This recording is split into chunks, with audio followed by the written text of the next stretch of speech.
वल्क़लमि वमा यस्तूरून। नाज़रीन अस्सलामु अलैकुम वरहमतुल्लाहि वबरकातुहू। सीधी बात की ताज़ा तरीन खबरों में आप लोगों का इस्तकबाल है। आइए सबसे पहले आज की सुर्खियों पर नजर करते हैं। मुस्लिम बच्चियों के इर्तिदाद को रोकने की फिक्र आखिर कौन करेगा? मौलाना महमूद असद मदनी का बयान। मौजूदा हालात में उलमा इकराम की जिम्मेदारी के उन्वान से खुसूसी नशिस्त सजाई जाएगी। मिली काउंसिल कर्नाटक का बयान। बंदे मोमिन को अल्लाह के घर से कल्बी वाबस्तगी होनी चाहिए। इस्लाम आफाकी और अबदी मजहब है। मैं चौकीदार नहीं हो सकता क्योंकि मैं ब्राह्मण हूं। सुब्रमण्यम स्वामी का बयान। आंध्र प्रदेश के स्टार्टअप का इल्जाम, बीजेपी ने उनका वेबसाइट कोड चुराया। गुज़िश्ता 6 सालों में रोजगार तलाश करने वाली देही खवातीन की तादाद में 2.8 करोड़ की कमी। बीजेपी को शिकस्त देने के लिए मुत्तहिद हों सेकुलर ताकतें, कन्हैया कुमार की अपील। नरेंद्र मोदी दोबारा वजीर आजम बने तो अकलियतों का वजूद खतरे में पड़ जाएगा, चंद्रबाबू नायडू को बना। योगी हुकूमत में सिर्फ झूठे प्रोपेगेंडे का शोर है, प्रियंका गांधी। अमित शाह की रैली में मैदान तो दूर, स्टेज के पास रखी कुर्सियां भी मिली खाली। नरेंद्र मोदी के खिलाफ वाराणसी से इंतखाब लड़ेंगे तमिलनाडु के 111 किसान। भागलपुर से टिकट कटने के लिए शाहनवाज हुसैन ने इस पार्टी को जिम्मेदार ठहराया। बिहार सड़क हादसे में 5 अफराद की मौत, 6 लोग जख्मी। मुसलमानों की दिलजोई पर न्यूजीलैंड के वजीर आजम को अमन नोबल इनाम देने का मुतालबा। न्यूजीलैंड में शोहर और बेटे को खो देने वाली शामी खातून के लिए मकान का अतिया। जेल अस्पताल में 15 फिलिस्तीनी असीर जिंदगी और मौत की कशमकश में मुब्तला। जज़ीरतुल नक़ब की जेल में कैदियों के इसराइली जल्लादों को चाकू घोंप दिए गए। अब इसका नाम अजायबघर नहीं, आया सूफिया मस्जिद होगा, एर्दोगान का बयान। अफगानिस्तान बम धमाके के नतीजे में 7 अफराद जख्मी। अमेरिका में मुस्लिम, ईसाई और यहूदी तबके का इस्लामोफोबिया के खिलाफ मुश्तरका एहतिजाजी मुजाहिरा। नाज़रीन अस्सलामु अलैकुम वरहमतुल्लाहि वबरकातुहू। सीधी बात की ताज़ा तरीन खबरों में आप लोगों का इस्तकबाल है। मैं अंसार अजीज नदवी आज की खबरों की तफसीलात लेकर आप लोगों की खिदमत में हाजिर हूँ। नाज़रीन, तफसीलात में जाने से पहले आप लोगों को इत्तला कर दूं कि आज का प्राइम टाइम शाये हो चुका है, जो अहम तरीन मौजू पर मुश्तमिल है।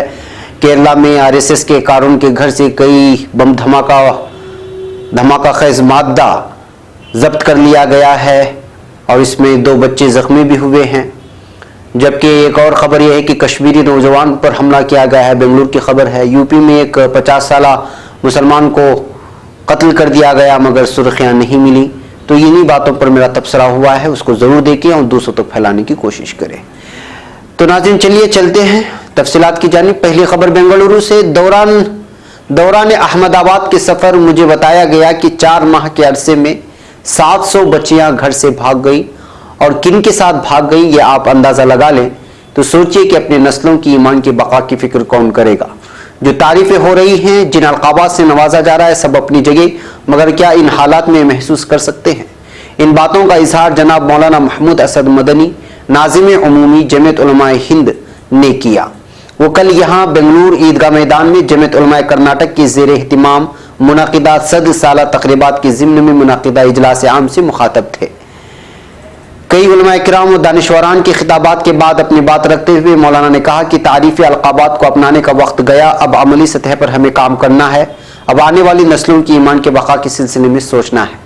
जमीयत ने 100 साल को पार कर लिया, ये तो वाकई काबिल तारीफ है, लेकिन अब हमें ये सोचना है कि अगले 100 साल बाद हमारे बच्चों की ईमान के बका के लिए क्या करना है और क्या करना होगा। अगले 100 साल में हमारी औलाद और ये मुल्क कहाँ रहेगा, क्या कभी हम लोगों ने सोचा है? मौलाना ने इस मौके पर कई सारे अहम उमूर और दीगर मसाइल पर नजर डालते हुए मुल्क के ताज़ा हालात और इंतखाबात का भी तस्करा किया, मगर इशारा और किनाया में। मौलूद रहे कि मौलाना मौसूफ से पहले जमीयत उलमाए कर्नाटक के नायब सदर मौलाना अहमद सिराज कासमी, मौलाना अब्दुल खालिक नदवी मदरासी जामिया मसीहुल उलूम बेंगलुरु के बानी व मुफ्ती मौलाना मुफ्ती शोएबुल्लाह खान, जमीयत उलमा आंध्रा व तेलंगाना के सदर हाफिज पीर शब्बीर साहब और इसी तरह मौलाना सिद्दीकुल्लाह चौधरी, मौलाना ज़ैनुल आबिदीन, सदर जमीयत उलमा कर्नाटक मौलाना मुफ्ती इफ्तिकार कासमी, मुफ्ती शमसुद्दीन बिजली, सिटी जामे मस्जिद के इमाम व खतीब मौलाना मकसूद इमरान रशादी व दीगर ने अपने अपने कीमती खिताबात में उलमाए किराम व आवाम को झंझोड़ते हुए जहाँ जमयत को मजबूती से थाम कर उसके ताउन की अपील की, वहीं ईमान की बका व तहफ़्फ़ुज़ के लिए मुख्तलिफ अंदाज में समझाने की कोशिश की गई। मलूज़ रहे कि हाफिज़ उमैर की तिलावत से शुरू होने वाले इस इजलास में मौलाना फसीउल्लाह खान ने नात पेश की। मौलाना मुफ्ती इफ्तिकार कासमी साहब जो कि सदर जमीयत उलमा कर्नाटक हैं, उन्होंने सदारत की। मुफ्ती शमसुद्दीन कासमी ने खूबसूरती के साथ वक्त का बचाव करते हुए निजामत के फ़राइज़ अंजाम दिए। मौलाना इमाम हुसैन रहमानी, मौलाना नौशाद आलम कासमी, मौलाना शब्बीर नदवी और दीगर उलमाए किराम जो रियासत भर से आए हुए थे वो मौजूद थे। हुबली, कारवार, मैसूर, गुलबर्गा और दीगर शहरों से भी आमाइदीन इस इजलास में शरीक हुए। मौलाना कारी कलीमुल्लाह कासमी साहब की दुआया कलिमात पर इजलास अपने इख्तिताम को पहुंचा। अब खबर बेंगलुरु से। ऑल इंडिया मिल्ली काउंसिल कर्नाटक की जानिब से इसी जुमेरात को क्वींस रोड में वाक़ दारुस्सलाम हाल में रियासत कर्नाटक के उलमाए किराम के लिए एक खुसूसी नशिस्त का इनेकाद किया गया है, जिसमें मेहमान खुसूसी के तौर पर हज़रत मौलाना मोहम्मद काली सैफुल्लाह साहब रहमानी दामत बरकातुहुम, रुकने आमिला ऑल इंडिया मिल्ली काउंसिल व secretary all India Muslim personal law board शिरकत करते हुए उलमाए किराम से खिताब करेंगे और हालात हाजिरा में मुस्लिम मसाइल के चलते किस तरह का संजीदा लाएअमल तैयार कर सकते हैं उस पर खिताब करेंगे। इन बातों की इत्तला आज मुफ्ती सैयद बाकर अरशद साहब कासमी ने दी, जो सदर ऑल इंडिया मिल्ली काउंसिल कर्नाटक के सदर हैं। उन्होंने इस मौके पर कहा कि मुल्क के हालात नागुज़ीर हैं और हम अपने तबके में मस्जिद के महराब से बेहतरीन पैगाम आवाम को दे सकते हैं। इसी जानिब उलमाए किराम की तवज्जो मबज़ूल कराने के लिए इस नशिस्त का इनेकाद किया गया है। उन्होंने कहा इस मजलिस की सदारत हज़रत मौलाना सगीर अहमद खान साहब रशादी दामत बरकातुहुम, अमीर शरीयत कर्नाटक और सरपरस्त ऑल इंडिया मिल्ली काउंसिल कर्नाटक फरमाएंगे। मौलाना मोहम्मद लुत्फुल्लाह रशादी, मौलाना शेख एजाज अहमद नदवी और मौलाना सूफी ताजुद्दीन बाबा वगैरह भी शरीक होंगे और इस इजलास में तमाम मकातिब फ़िक्र के उलमा को दावत दी गई है। ये इजलास मौदे का 28 मार्च बरोज़ जुमेरात ठीक 11 बजे मुनक़िद होगा। मलहूज़ रहे कि इस प्रेस कॉन्फ्रेंस में मिल्ली काउंसिल के दीगर जिम्मेदारान में से मौलाना अज़हरुद्दीन नदवी, मौलाना अब्दुल मुईज़ नदवी, मौलाना ज़मीर रशादी, जनाब शाही साहब और दीगर अहम तरीन जिम्मेदारों के अलावा मीडिया के नुमाइंदे मौजूद थे।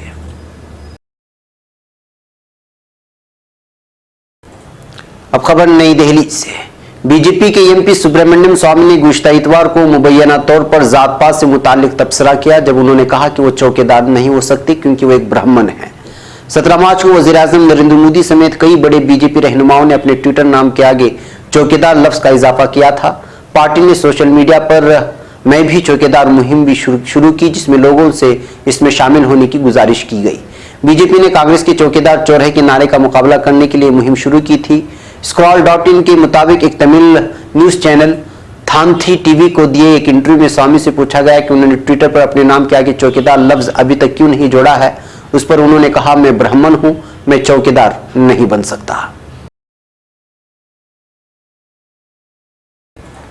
अब खबर आंध्र प्रदेश से। आंध्र प्रदेश वाक़ एक स्टार्टअप W3 लेआउट ने इल्जाम लगाया है कि भारतीय जनता पार्टी ने उनके जरिए डेवलप एक मुफ्त लेआउट टेम्पलेट का इस्तेमाल अपनी वेबसाइट में किया है और उनको कोई क्रेडिट भी नहीं दिया।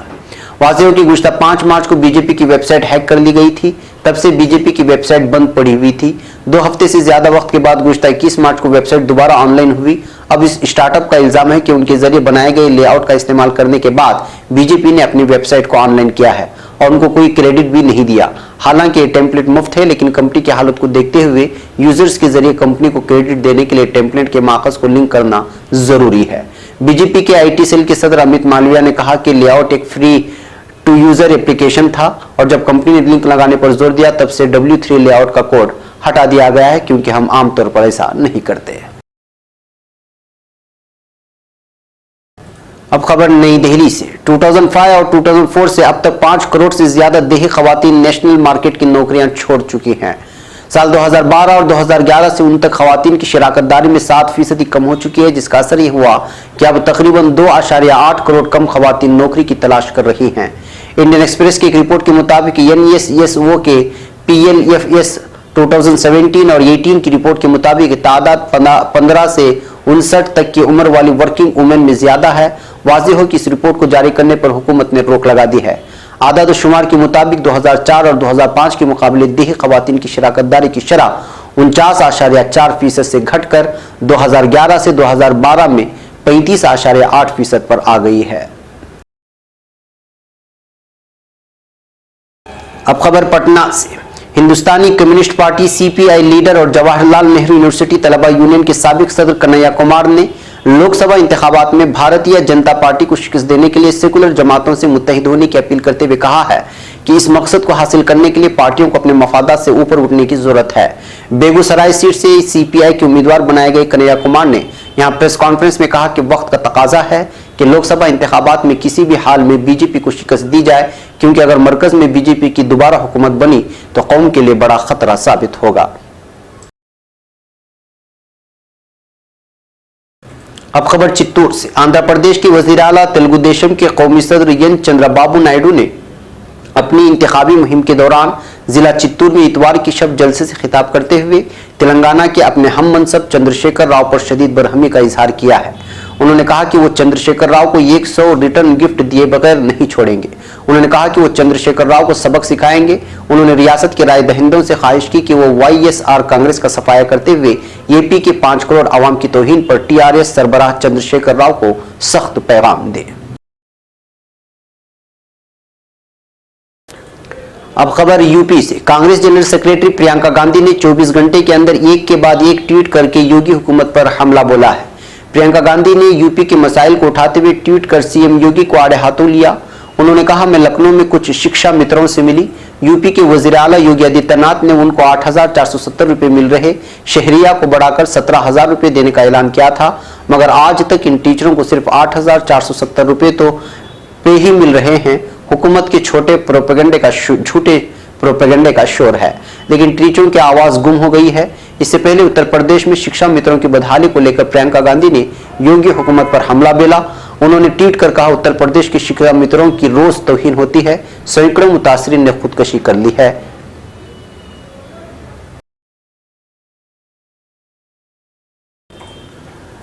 नाज़रीन, अब खबर नई दिल्ली से। ये तस्वीर जो आप देख रहे हैं, इसे बीजेपी के कौमी सदर अमित शाह ने अपने सरकारी ट्विटर हैंडल पर शेयर की है। स्टेज के पीछे से ली गई इस तस्वीर में खूब भीड़भाड़ नजर आ रही है। तस्वीर में साफ देखा जा सकता है कि अमित शाह तकरीर कर रहे हैं और मैदान में लोगों के दरमियान जहां तहां बीजेपी के एक अधझुंड भी नजर आ रहे हैं। लेकिन ये तस्वीर का एक पहलू है। तस्वीर का दूसरा पहलू देखिए कि एक वीडियो में ये वीडियो उस वक्त रिकॉर्ड की गई जिस वक्त अमित शाह तकरीर कर रहे थे। तस्वीर में साफ नजर आ रहा है कि सिर्फ स्टेज के सामने भीड़ है, मगर पीछे की कुर्सियां तमाम की तमाम खाली पड़ी हैं। ये वीडियो सहाफी अभिषार शर्मा ने अपने ट्विटर पर शेयर किया है, जिसकी तस्दीक कौमी आवाज नहीं करता, यानी कि जहां से इस चीज को लिया गया है। लेकिन पहली नजर में वीडियो एडिट करदा नहीं लगता। इसमें वही स्टेज है, अमित शाह की तकरीर हो रही है। इस वीडियो को शेयर करते हुए अभिषार शर्मा ने तंज करते हुए लिखा है कि अब अमित शाह खिताब कर रहे हैं, जोश देखिए, मैदान में जबरदस्त भीड़ है, हिला देगी। वैसे बता दें कि आगरा के कॉलेज मैदान में बीजेपी की विजय संकल्प सभा में अमित शाह करीब 2 घंटे की ताखीर से पहुंचे थे। इंतखाबात में समझा जाता है कि किसी बड़े लीडर की रैली में रहनुमा की आमद में ताखीर से भीड़ और बढ़ जाती है, और इसी से इस रहनुमा और इस पार्टी की मकबूलियत का अंदाजा होता है।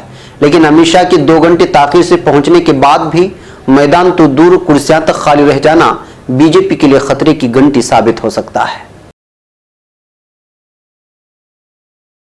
अब खबर वाराणसी से। वाराणसी से लोकसभा इंतखाब लड़ रहे वजीर आजम नरेंद्र मोदी के खिलाफ गैर मुतवक्का चैलेंज के तौर पर तमिलनाडु के 111 किसानों ने इलेक्शन लड़ने और पर्चे नामजदगी दाखिल करने का फैसला किया है। दिल्ली में मुजाहरा कर चुके इन किसानों ने अहम इंतखाबात से कुछ दिन पहले ही पीएम मोदी पर हमला बोला था। तमिलनाडु के किसान रहनुमा पी अय्या कन्नू ने शनिचर को बताया कि रियासत से 111 किसान मोदी के खिलाफ वाराणसी से इंतखाब लड़ेंगे। जनूबी हिंदुस्तान की नदियों के इंटरलिंकिंग किसान यूनियन के सदर अय्या कन्नू ने कहा कि उत्तर प्रदेश से इंतखाब लड़ने का फैसला बीजेपी को अपने मंशूर में उनकी मांगों को शामिल करने की दरखास्त करना था, जिसमें ज़राई पैदावार के लिए मुनाफा बख्श कीमत भी शामिल है। अब खबर यूपी से। आम इंतखाबात 2019 के लिए बीजेपी की जारी करदा उम्मीदवारों की फहरिस्त में बिहार के कई अरकान पार्लियामेंट का टिकट कट गया है। वहीं 2014 के लोकसभा इंतखाबात में भागलपुर से इलेक्शन हारने वाले शाहनवाज हुसैन को भी पार्टी ने इस बार टिकट की फहरिस्त से बाहर कर दिया है। दरअसल बिहार एनडीए की इत्तेहादी पार्टियों के दरमियान हुई सीटों की तकसीम में भागलपुर की सीट जेडीयू के खाते में है, लेकिन उसके बाद भी उम्मीद लगाई जा रही थी कि शाहनवाज हुसैन को अकलियती इर्तिकाज वाले इलाके सीमांचल से इंतखाबी मैदान में उतारा जा सकता है, लेकिन ऐसा नहीं हुआ। बीजेपी तर्जुमान शाहनवाज हुसैन को टिकट न दिए जाने से भागलपुर के बीजेपी हामियों में बड़ी नाराजगी है। वहीं शाहनवाज हुसैन ने भी टिकट न मिलने पर हफ्ते के रोज ट्वीट करके उसके लिए जेडीयू को जिम्मेदार ठहराया। उन्होंने लिखा, इस बार मैं भागलपुर से इलेक्शन नहीं लड़ूंगा क्योंकि मेरी सीट नीतीश कुमार की पार्टी जेडीयू ने ले ली है। हालांकि मैं पार्टी की जीत के लिए कड़ी मेहनत करूंगा। अब खबर पटना से। बिहार में जिला पटना के बख्तियारपुर थाना इलाके में आज सुबह ट्रक और ऑटो रिक्शे के दरमियान हुई टक्कर में 5 अफराद की मौत हो गई है और 6 दीगर जख्मी हो गए हैं। पुलिस जराये ने यहां बताया कि मवेशी हाट के नजदीक सुबह तकरीबन 5 बजे एक बेकाबू ट्रक और ऑटो रिक्शे के दरमियान हुई रास्त टक्कर में 5 अफराद की मौत हो गई और 6 दीगर जख्मी हो गए। पुलिस के मुताबिक मरने वाले 5 मर्द हैं जिनकी शनाख्त अभी नहीं हो सकी है।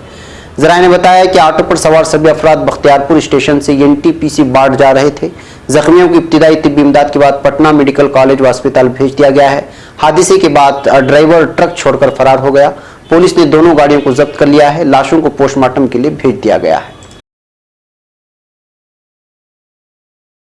अब खबर न्यूजीलैंड से। वस्त मार्च को न्यूजीलैंड के शहर क्राइस्ट चर्च में 2 मसाजिद में एक ऑस्ट्रेलियाई दहशतगर्द के वहशियाना हमले के बाद जिस तरह न्यूजीलैंड की वज़ीर आज़म जेसिंडा आर्डर्न ने इस मामले को हैंडल करने की कोशिश की है, उसने मुसलमानों के दिलों में उनकी कद्र मंजिलत में इजाफा कर दिया है। एक रिपोर्ट के मुताबिक सोशल मीडिया पर हजारों अफराद ने जेसिंडा आर्डर्न को अमन नोबल इनाम देने का मुतालबा किया है। 15 मार्च को क्राइस्ट चर्च की 2 मसाजिद में 50 नमाजियों की शहादत के वाक़े के बाद मिशनर आर्डर्न ने मुसलमानों के साथ जिस हमदर्दी और दिलजोई का तर्ज अमल अपनाया और इंतहा पसंदाना नजरियात को मुस्तरद किया, उसने उनकी शोहरत को 4 चांद लगा दिए हैं। अब खबर न्यूजीलैंड से। न्यूजीलैंड में 15 मार्च को मसाजिद में दहशतगर्दाना हमले के नतीजे में अपने शोहर और बेटे को खो देने वाली एक शामी खातून को राबिता आलमी इस्लामी की तरफ से मकान खरीद कर देने का ऐलान किया गया है। एक रिपोर्ट के मुताबिक शामी पनाहगुज़ीन खातून सलवा मुस्तफ़ा का शोहर खालिद और उसका बड़ा बेटा हमजा 15 मार्च को न्यूजीलैंड में मस्जिद अन-नूर में होने वाली दहशतगर्दी में शहीद हो गए थे। अब खबर फिलिस्तीन से। फिलिस्तीनी महकमे उमूर असीरान ने खबरदार किया है कि इसराइल की जेलों में कैदियों के इलाज के लिए मुख्तस अस्पताल अर-रमला में 15 फिलिस्तीनी असीर जिंदगी और मौत की कशमकश में हैं।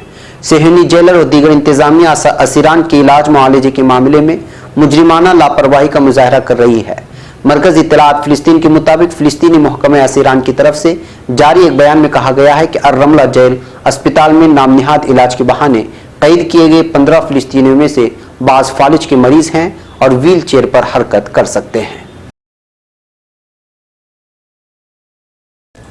अब खबर गज्जा पट्टी से। कल इतवार की रोज इस्राएली फौज की कमांडो यूनिट के एहलकारों की बड़ी तादाद ने जजीरा नुमा अन-नक़ब की जेल में कैदियों पर तशद्दुद किया, जिसके नतीजे में 15 असीरान जख्मी हो गए। इस मौके पर कैदियों ने चाकू से हमला करके 2 सेहनी जेलरों को जख्मी भी कर दिया। मरकज़ी इत्तलात फिलिस्तीन के मुताबिक असीरान मीडिया सेंटर का कहना है कि अन-नक़ब जेल के वार्ड नंबर 3 में घुसकर असीरान पर तशद्दुद किया गया।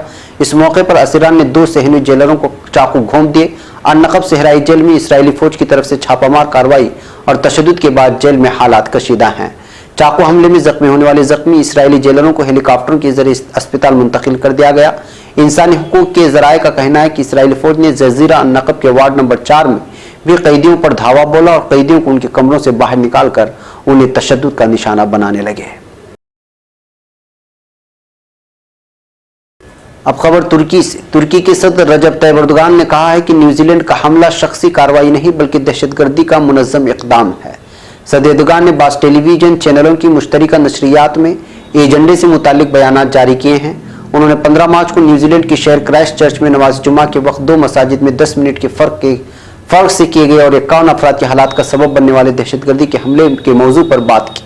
उन्होंने कहा कि हमें यकीन है कि न्यूजीलैंड इंतजामिया अपने वादे के मुताबिक इस हमले के पसे पर्दा किरदारों को मंजर आम पर लाएगी। सदर एर्दोगान ने कहा कि वज़ीर आज़म जेसिंडा आर्डर्न ने जो बयान जारी किए हैं वो हर हवाले से काबिल तारीफ हैं। उन्होंने इस वाक़े की तकलीफ को अपने दिल में महसूस किया है। वज़ीर आज़म जेसिंडा आर्डर्न ने न्यूजीलैंड के आवाम और मुसलमानों के दुख में शरीक होकर इंसानियत से बेबहरा अफराद को इंसानियत का दर्स दिया है। इस्तांबुल के अजायब घर आया सूफिया से मुतालिक सवाल का जवाब देते हुए सदर रजब तैयब एर्दोगान ने कहा है कि अब हम इसका नाम अजायब घर नहीं आया सूफिया मस्जिद रखेंगे। जैसे सुल्तान अहमद सुलेमानिया और सुलेमे जामे मस्जिद में सयाह आते हैं और कोई टिकट लिए बगैर कोई खर्च किए बगैर मसाजिद की ज़ियारत करते हैं, इसी तरह आया सूफिया की भी ज़ियारत करेंगे। अब खबर अफगानिस्तान से। अफगानिस्तान के सूबे नंगहार में बम धमाके के नतीजे में 7 अफराद जख्मी हो गए हैं। नंगहार गवर्नर दफ्तर के तर्जुमान अताउल्लाह हंगोई के मुताबिक नंगहार के मरकजी शहर जलालाबाद की एक दुकान में नस्ब बम के धमाके में 7 अफराद जख्मी हो गए। हंगोई के मुताबिक जख्मियों में बच्ची भी शामिल हैं। हमले की जिम्मेदारी ताहाल किसी ने कबूल नहीं की है। अब खबर न्यूयॉर्क से। अमरीकी शहर न्यूयॉर्क के टाइम्स स्क्वायर में यकजा होने वाले मुसलमान, ईसाई और यहूदी तबकों पर मुश्तमिल मुजाहिरीन ने इस्लामोफोबिया के खिलाफ एहतिजाज किया है। न्यूजीलैंड के शहर क्राइस्टचर्च में 2 मसाजिद में दहशतगर्द हमले के बाद मुजाहिरीन इस्लामोफोबिया के खिलाफ इजहार एकजहती का पैगाम देने के लिए यकजा हुए। इस मुजाहरे में शरीक Turkish American national standing committee के शरीक चेयरमैन खलील मुतलू ने कहा कि दुनिया भर में करोड़ों इंसानों ने मुस्लिम उम्मा के दुख दर्द में बराबर के शरीक होने का मुजाहरा किया है और ये मुश्तरक आवाज और इजहार एकजहती नफरत व सफेद फार्म नस्ल परस्ती को मात दे देगी। नाज़रीन, ये थी आज की ताज़ा तीन खबरें। अगली ताज़ा तीन खबरों के साथ फिर आपसे मुलाकात होगी। हमारी पूरी टीम को यहाँ पर इजाज़त है। अस्सलामु अलैकुम वरहमतुल्लाहि वबरकातुहू।